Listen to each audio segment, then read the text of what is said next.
Salve, salve, Terra Negra! Estamos aqui em Salgueiro, município do estado de Pernambuco, no núcleo da Caatinga, enterrados na Caatinga. E hoje nós vamos trabalhar com esse, que é o quarto maior bioma do Brasil, 854 mil quilômetros quadrados. Este que é o bioma do Verdém do Magrém, descrito por Euclides da Cunha. O Verdém na estação do inverno chuvoso e o Magrém é onde nós estamos, o verão seco do sertanejo, onde os arbustos perdem suas folhas. E aí nós vamos falar dessa caatinga maravilhosa. Solta aí, meu querido Ângelo, que sabe tudo de caatinga. Solta a vinheta!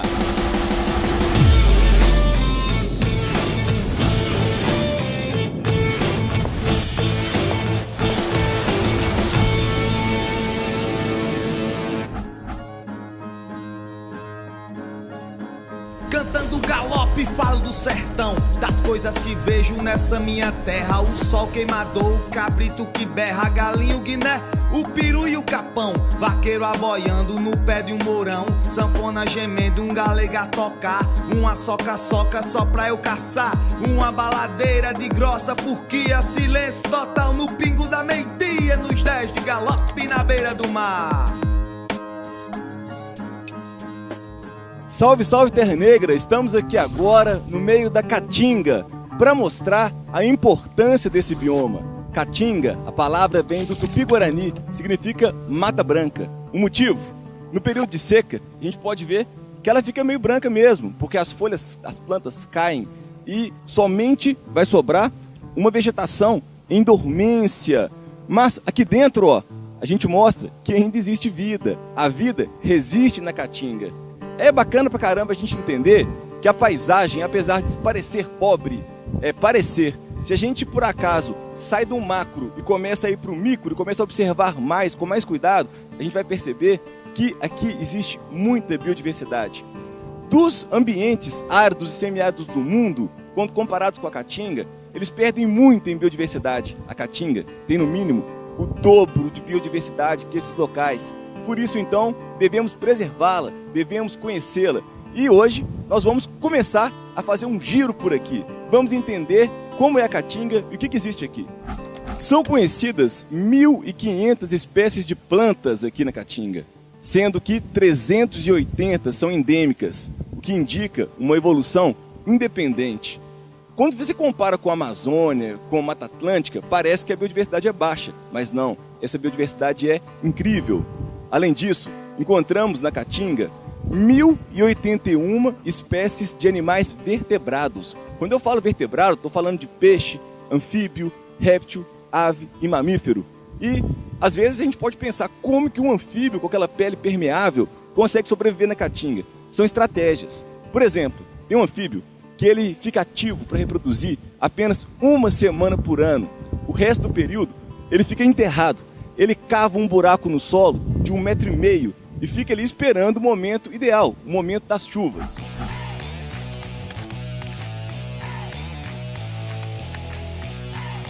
Para sobreviver nesse ambiente aqui, as plantas têm estratégias e eu vou mostrar algumas diferentes estratégias para vocês. A primeira são plantas anuais. Elas nascem, crescem e reproduzem no período de chuva e morrem na seca. Quando você olha para cá, ó, as plantas herbáceas, que são essas plantas que eu estou falando, as anuais, elas estão morrendo nesse período agora. Elas cumpriram o seu ciclo, reproduziram, as flores foram polinizadas, as sementes foram formadas, dispersaram e vão ficar dormentes até a próxima chuva para garantir a propagação e a continuidade dessa espécie. Outras plantas têm um ciclo de vida longo, por exemplo, as cactáceas. Para conseguir viver no período de seca, ela tem ótimas estratégias. As raízes das cactáceas são raízes pequenas e superficiais, que conseguem pegar muita água quando é possível, quando chove. Mas ela tem que acumular essa água o resto do ano. E para acumular, ela tem várias estruturas interessantes que eu vou mostrar para vocês. A primeira é um caule.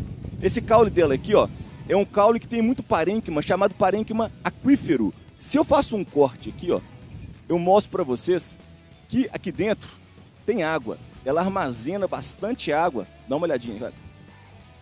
Ela armazena bastante água para sobreviver o ano inteiro. é muito úmido, encharcado aqui dentro. Em meio a essa secura do ambiente externo, um ambiente repleto de água. Uma outra estratégia ainda dessas cactáceas é perder as folhas. Elas não têm folhas, ou ainda elas têm folhas modificadas em espinhos. É interessante diferenciar o espinho do acúleo. Espinho pode ter diferentes origens. Nesse caso, a origem do espinho é que ele é uma folha modificada.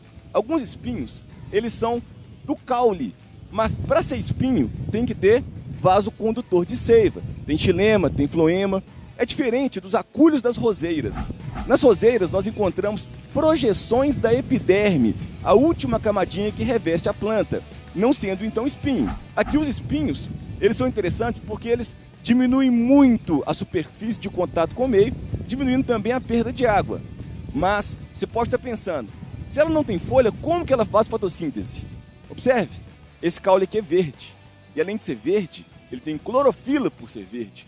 E consegue captar a luz do sol e converter energia luminosa em energia química para a planta. Para fazer a fotossíntese também é preciso que ocorram trocas gasosas. Essas trocas gasosas são feitas por estruturas chamadas estômatos. O gás carbônico utilizado na fotossíntese entra pelo estômato. Uma estrutura que você não está vendo aqui porque ela é microscópica. Mas a gente vai jogar uma imagem agora para você poder ver o que é um estômato. O estômato ele pode ficar aberto ou fechado. Tem uma estrutura chamada ostíolo, que em alguns momentos fica aberto para troca gasosa, em outros momentos fica fechado. E o probleminha é que quando o estômato fica aberto, além de fazer a troca gasosa, ele perde água.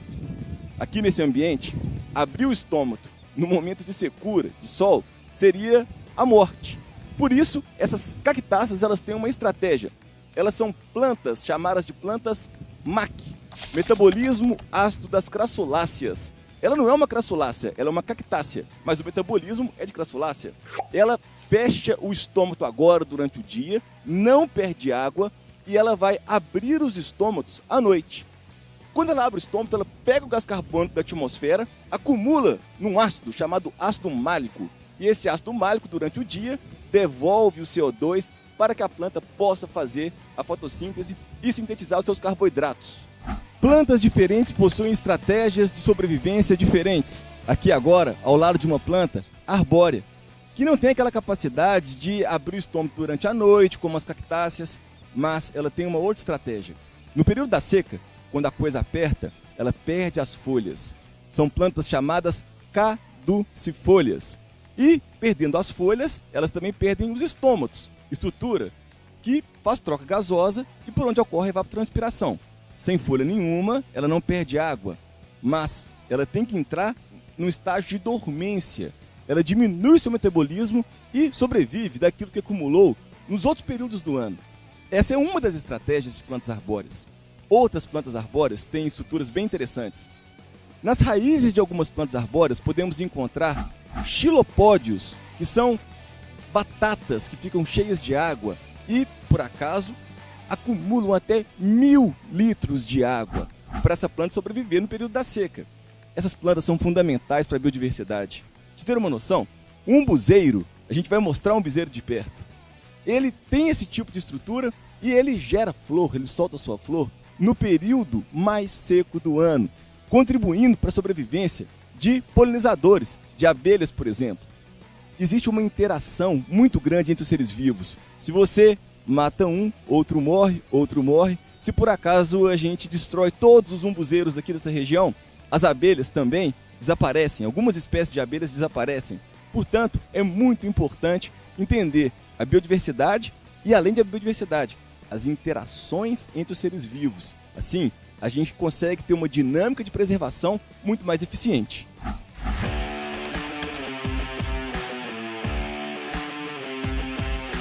Já conhecemos o mandacaru, agora vamos embrenhar na caatinga para a gente descobrir outras plantas, ver se a gente acha alguma planta diferente. Todas que a gente achar, a gente vai filmar e mostrar para vocês.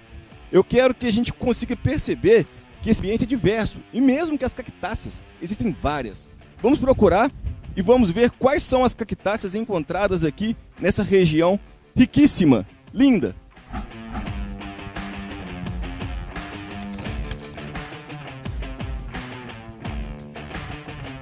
Aqui agora, do lado do Cereus Jamacaru, também conhecido como mandacaru, uma planta muito importante para a região. É uma planta forrageira que, por acaso, alimenta os animais naqueles piores momentos, na seca mais brava. Falando de seca, hoje um milagre, tá chovendo.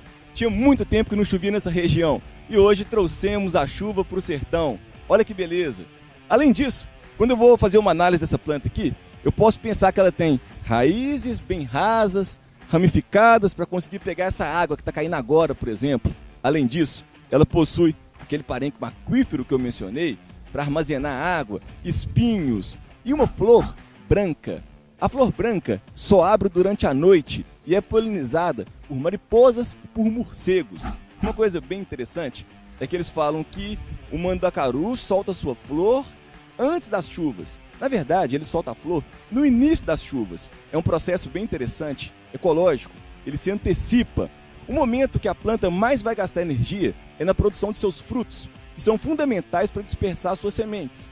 Os frutos são resultados de polinização das flores. Então, quando começa o período chuvoso, ele libera as flores, essa flor é polinizada e gera os frutos. No momento que ele mais tem que produzir energia, que ele mais tem que fazer fotossíntese, é o momento da abundância da água. Assim ele constrói frutos ricos em carboidratos atrativos, um fruto vermelho, que é comido por animais e disperso, espalhando essa planta aqui pelo sertão.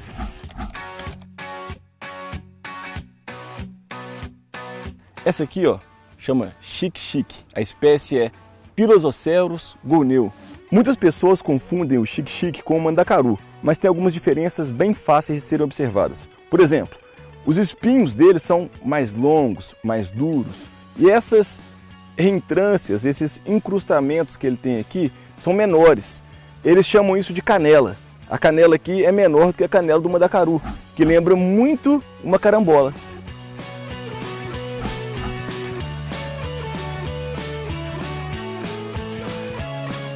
Agora a gente está perto de um facheiro, Pilosoceros fasciciados. Olha o tamanho desse facheiro aqui, provavelmente é bem antigo.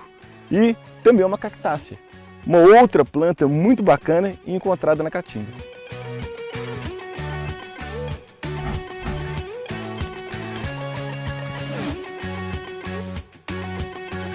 O bacana aqui que a gente achou uma coroa de frade, que é uma outra cactácea aqui da Caatinga. Olha quantas cactáceas diferentes, né?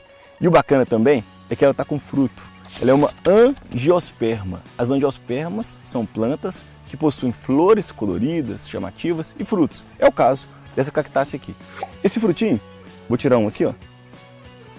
Quando a gente observa para ele, ele é pequenininho, repleto de sementes. E essas sementinhas aqui, elas são importantes para serem dispersadas. Elas não podem crescer aqui do lado. Vem um animal, come esse frutinho, defeca em outro ponto e leva essas sementes para elas crescerem longe da plantinha, que é a planta mãe. Eu vou comer esse frutinho para ver se é saboroso.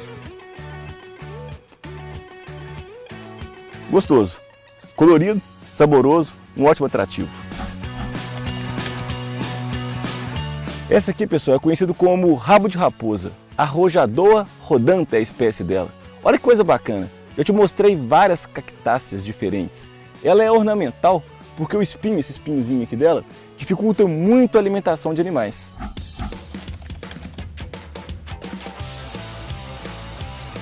Aqui a gente tem uma planta conhecida como favela, Cnidoscolus philacanthus. É uma planta forrageira, muito utilizada para alimentação de animais. Estamos aqui agora do lado de uma Spondias tuberosa, essa é a espécie do umbuzeiro. É uma árvore símbolo da Caatinga, uma árvore clássica, uma árvore citada por Euclides da Cunha, uma árvore muito importante para os animais da Caatinga e para o povo também. É muito interessante, quando uma pessoa está andando na Caatinga e ela está com muita sede, se ela acha um umbuzeiro, isso salva a vida dela, porque ela tem uma raiz especial, ela tem uma raiz que tem uma estrutura chamada xilapódio. Esse xilapódio armazena água, é uma batata cheia de água, e isso salva a vida de uma pessoa. Ele pode cortar esse xilapódio, espremer e beber a água. Um comentário das pessoas da região da Caatinga é que eles não conseguem mais achar um umbuzeiro, por acaso, mais velho, grande, como esse aqui, raro, esse achado raro que a gente teve aqui agora. O bode é uma espécie exótica aqui na Caatinga. Ela foi introduzida e, como solta, na época de chuva, elas comem o que querem. e são seletivas. Elas adoram a folha do umbuzeiro. Depois também na seca comem qualquer coisa, até pedra elas lambem. Mas por gostarem muito das folhas do umbuzeiro, sempre que tem folha, sempre que está chovendo, elas detonam os umbuzeiros novinhos, que acabam não resistindo e morrendo, levando em risco essa espécie. Essa espécie pode ser extinta por causa desse fato. O umbuzeiro tem um fruto que tem uma polpa preciosa, muito boa para fazer suco, para fazer sorvete, para fazer doce, muito explorada. Com esse risco agora de extinção dessa planta, algumas atitudes têm que ser tomadas. A Embrapa está desenvolvendo uma estratégia maravilhosa. Eles estão selecionando um banco genético de preservação de sementes diferentes desse umbuzeiro. Porque daí no futuro eles podem plantar essas sementes e recolonizar áreas. Alguns projetos mostram que você pode plantar umbuzeiros, muitos em uma área de 10 em 10 metros, 20 em 20 metros, e depois de um tempo, por mais que vários vão morrer, porque é difícil da gente cultivar hoje em dia umbuzeiro por causa dos bodes. Pode ser que alguns sobrevivam. Isso é um incentivo da Embrapa para a gente manter essa espécie, para preservar o umbuzeiro.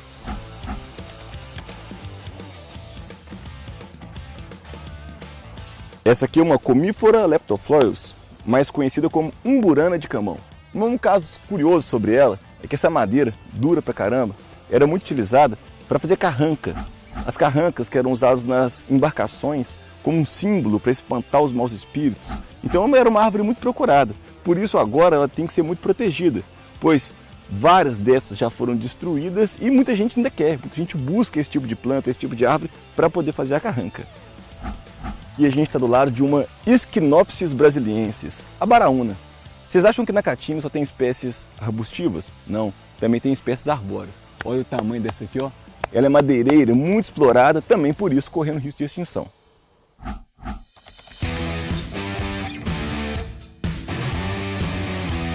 Galera, esse aqui é o Pseudobombax simpliciforum, também conhecido como imbiruçu. E uma coisa bem curiosa que a gente consegue ver aqui. De repente, assim, andando, a gente percebe algumas interações entre seres vivos, né? Na realidade são vários, o tempo inteiro tem interação. E o bacana é que a gente pode perceber crescer nessa planta aqui, uma outra, ali ó, tem uma cactácea, um facheiro. E o bacana é que ele cresceu em cima de um cupinzeiro. Isso mostra diversas interações, diversas relações ecológicas em um ponto só. Por exemplo, para começar a gente pode falar do cupinzeiro. Relacionamento ecológico entre cupins e uma sociedade. Também podemos perguntar, como que esse facheiro veio parar aqui? Na realidade, aconteceu uma coisa muito bacana. Um passarinho comeu uma sementinha de facheiro e depois defecou aqui, fazendo uma dispersão de sementes, uma ornitocoria, sendo mais específico. Mostrando então que as espécies não podem ser isoladas, elas têm que interagir, a interação é fundamental para a existência e qualidade de vida delas.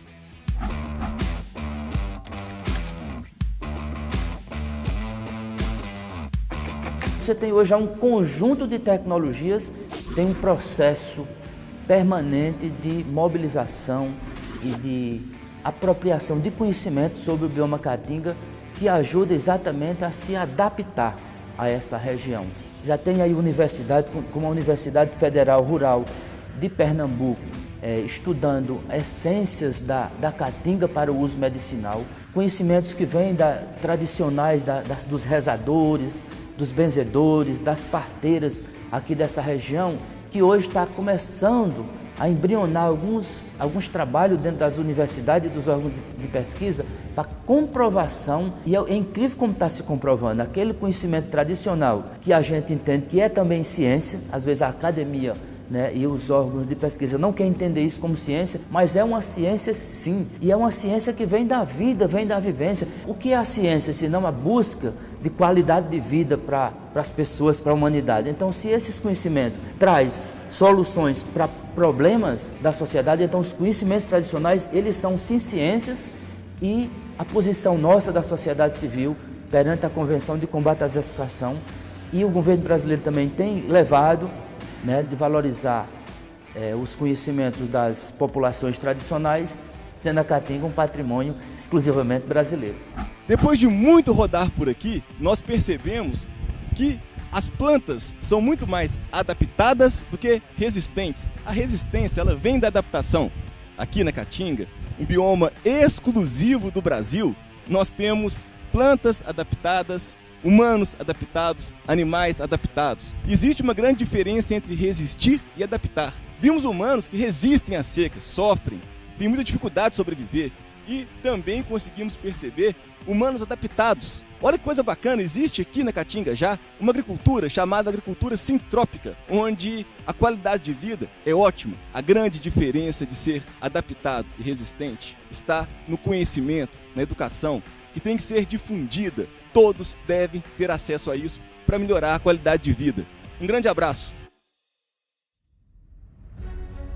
Eu admiro o povo do sertão que carrega grandeza de verdade. É tão rico em sua simplicidade, no seu mundo que é um pedaço de chão. Desde novo já traz a vocação de entender os sinais da natureza. Vive assim rodeado de beleza e é feliz com tudo que Deus lhe deu. No pequeno universo todo seu, que em tudo é repleto de grandeza. E eu sei que não há na sua vida alegria maior do que o inverno. A natura vestindo um belo terno, dando luxo pra terra ressequida. Nessa valsa o roçado lhe convida para um baile chamado cultivar, se formando a missão de fecundar o alimento divino dessa gente. E o diploma recebe tão contente na colheita que vem abençoar. Se a chuva abençoa é a alegria e a certeza de um ano de fartura, pois a água que é vida sempre cura a incerteza de um inverno que viria. Põe na mata uma bela fantasia com os pássaros escruviteando, tão felizes no canto anunciando e agradecendo a Deus pelo presente que abençoa o sertão completamente. E esse é o mundo que eu vivo contemplando.